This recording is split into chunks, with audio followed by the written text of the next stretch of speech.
want to get to the Federal Reserve now. It released its Beige Book Report, which its report sort of on anecdotal happenings regarding the economic recovery in certain sections of the country. And our Fed correspondent, Brian Cheung, is here with us now for some of the big takeaways. And Brian, I know that a lot of that report is talking about supply chain constraints and what it means for pricing. And we know what that means, inflation. So talk to us about it.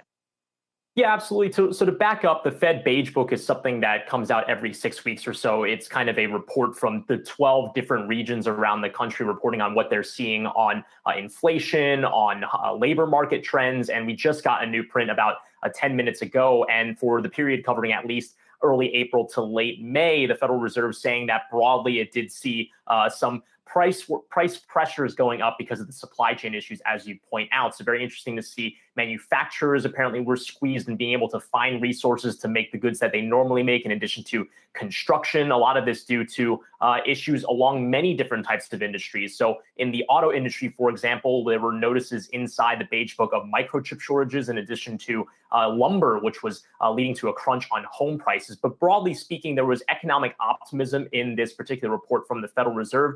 It said, quote, the effects of expanded vaccination rates were perhaps most notable in consumer spending, notably the leisure, travel, and restaurant industries. So all of those industries obviously very hard hit by the pandemic. But I want to walk you through some of the more interesting nuances of the Beige Book as it relates to Federal Reserve policy. Obviously, inflation is something that a lot of people are worried about with the reopening, whether or not there could be an overheating that leads to runaway prices. And indeed, some of those supply chain issues are leading to some price increases, specifically in freight, packaging, and petrochemicals. Those were the industries highlighted by the Federal Reserve Beige Book. But they said, quote, looking forward, contacts anticipate facing cost increases and charging higher prices in coming months, which shows that the inflationary figures that we've already received from the CPI, from the PCE prints, could just be the beginning of higher and higher inflation readings in the future. Now, of course, whether or not that's temporary or transitory, as Federal Reserve officials say they are, is another thing. And Alexis, I want to leave you with one final thing on the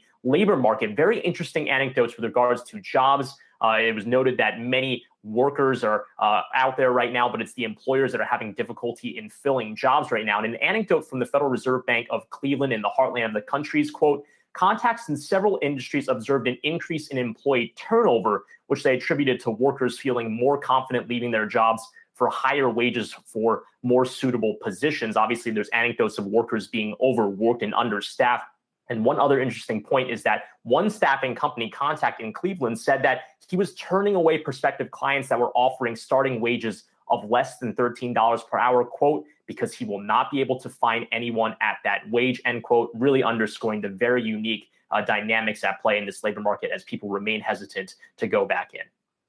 Absolutely. Of course, we're going to get a clearer picture of the job market, although a bit backward looking, but when the government releases its monthly report on Friday. Brian Cheung, thanks so much. And be sure to tune in tomorrow, because Brian's going to be interviewing Federal Reserve Bank of New York President John Williams right here on Yahoo Finance. That's going to happen at 3 p.m. Eastern.